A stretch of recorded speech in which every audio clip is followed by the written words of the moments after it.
حصيلة الوفيات نتيجة الشكوك بهذا المرض هو 4 وفيات. تم إرسال الفحوصات لبغداد إلى محافظة بغداد لكون لا يتوفر في محافظة نينوى الأجهزة والفحوصات المختبرة لتشخيص هذا المرض.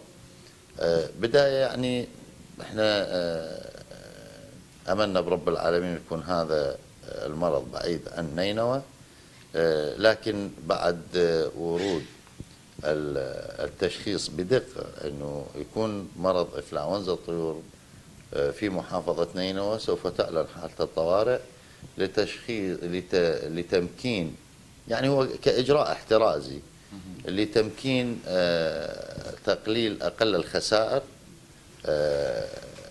يكون في الوحدات الإدارية رئيس الوحدة الإدارية وكافة الدوائر، تسخير كل ممتلكات الدولة والمواطنين، وكذلك فتح غرفة عمليات في ديوان محافظة نينوى حتى يتم التدارك والتدابير الاحترازية ليكون أقل خسائر من هذا المرض.